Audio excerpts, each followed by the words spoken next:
তো গাইস, এতদিন জানতাম বিড়াল ঠেলাই পড়লে গাছে উঠে, কিন্তু ঠেলাই পড়ে যে এইভাবে মানুষও গাছে উঠে সেটাই প্রথম দেখলাম। আর এই রামপারতে গিয়ে এমন একটা কাহিনী করলো যেটা দেখার পর আপনি হাসতে হাসতে মাটিতে গড়াগড়ি খাবেন।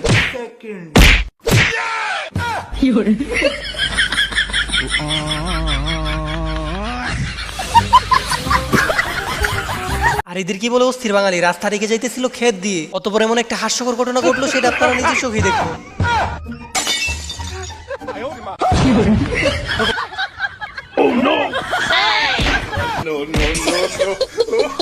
তো গাইস, একটি ভিডিও বানাতে অনেক পরিশ্রম করতে হয় শুধুমাত্র আপনাদের একটু বিনোদন দেওয়ার জন্য, আর আপনাদের একটা লাইক দিতে তেমন কোনো পরিশ্রমই করতে হয় না। তো প্লিজ গাইস, ভিডিওতে একটা লাইক দিয়ে চ্যানেলটি সাবস্ক্রাইব করে দিবেন। रुको जरा।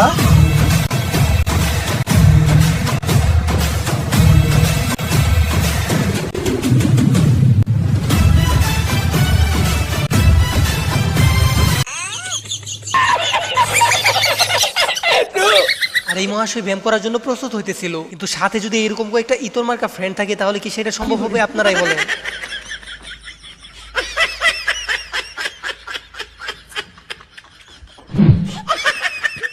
এবারে বিশ্বসেরা ইতরদের কাণ্ডটি দেখুন, গেছিল আরেকজনকে কেলানি দেওয়ার জন্য, কিন্তু উল্টো যে তাদের সাথে এরকম একটা ঘটনা ঘটবে সেটার জন্য হয়তো তারা মোটেও প্রস্তুত ছিল না।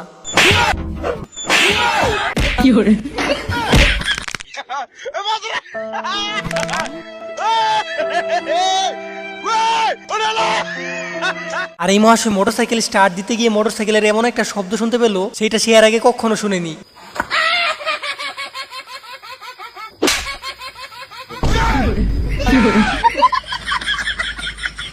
এইবার এই কুকুরের হাস্যকর কাণ্ডটি দেখুন, নিজের জিনিস যে এইভাবে শত্রু হয়ে যেতে পারে সেটা কি ভাবা যায়? তবে এর কাণ্ড দেখে বোঝা যাইতেছে যে এটা নিয়ে সে প্রচুর বিরক্ত। আর এই মহাশয় গাড়ির গ্লাসের মধ্যে কাত হয়ে আরামসে ঘুমাইতেছিল, আর এই মহাশয় যেটা করতে চাইতেছে সেটা দেখার পর তো আপনি না এসে থাকতেই পারবেন না। আর এই ইতরের রাস্তা দিয়ে যাওয়ার সময় এমন একটা কাণ্ড করলো যেটা দেখার পর তো ভয়ে এক একজনের অবস্থা খারাপ হয়ে যাইতেছিল, আর ভয় পাওয়ার আসল কারণটা নিজের চোখেই দেখে নিন। আর এই মহাশয় আম বাগান খালি দেখে চুপি চুপি যাইতেছিল আম পাড়ার জন্য, আর সে মাঠঘাট ফাঁকা দেখে টুক করে গাছে উঠে পড়ে, আর অতপর এমন একটা আম ধরলো যেটা নিজের চোখে না দেখলে আপনি বিশ্বাসই করবেন না।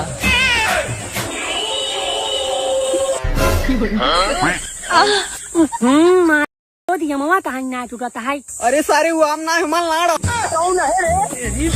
খতম। আর এই ফটোগ্রাফার এত মনোযোগ দিয়ে কার ছবি তুলতেছে সেটা দেখার পর তো আপনি হুঁশ হারিয়ে ফেলবেন। ये सब क्या देखना पड़ रहा है? अच्छा है मैं अंधा हूँ। তো এবার দেখুন অস্থির বাঙালির কাণ্ড। আর এই অস্থির বাঙালি এমন এমন কাণ্ড করে যেগুলো দেখার পর আসলে না এসে থাকা অসম্ভব হয়ে পড়ে। আর এই অস্থির বাঙালির কাণ্ড দেখে যদি ভালো লাগে তাহলে অবশ্যই ভিডিওতে একটা লাইক দিয়ে চ্যানেলটি সাবস্ক্রাইব করে দিবেন।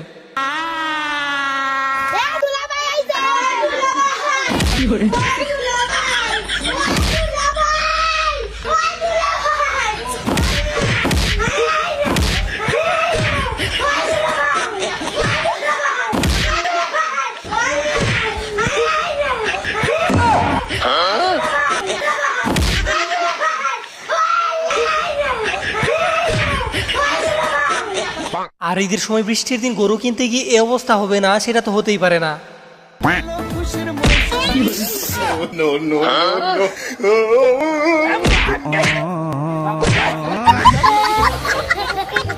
আর এই অস্থির বাঙালি বাজারে গরু কিনতে গেলে এরকম কাণ্ড করে বসে, আর এই কাণ্ডটি দেখার পর আপনি হাসতে হাসতে মাটিতে গড়াগড়ি খাবেন সেটা আমি গ্যারান্টি দিয়ে বলতে পারি। 3.5 লাখ এটা কত 3,20,000 এটা কত 350 এটা কত এই মিয়া ব্যবসা জিনিস নিয়ে মজা নেন কেন জান ফাউল আর এরকম ভাষ্যকার যদি খেলার মাঠ পরিচালনা করে তাহলে যে খেলার মাঠে কি হতে পারে সেটা হয়তো আপনারা আন্দাজ করতে পারতেছেন। বাড়িতে থাকা মহিলারা হইচই করবেন না, মাঠে থাকা খেলোয়াড়রা মাঠ থেকে বের হয়ে যান আর মাঠকে খেলার সুযোগ করে দিন।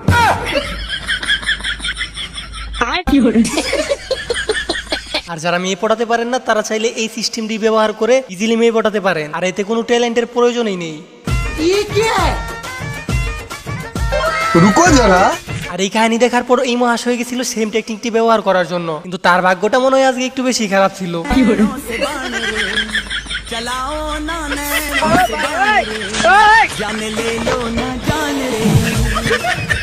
আর এইরকম কাজ শুধু অস্থির বাঙালির দ্বারাই সম্ভব। দেখুন কামটা করলো কি। आतंक का दूसरा नाम बाबू भाई।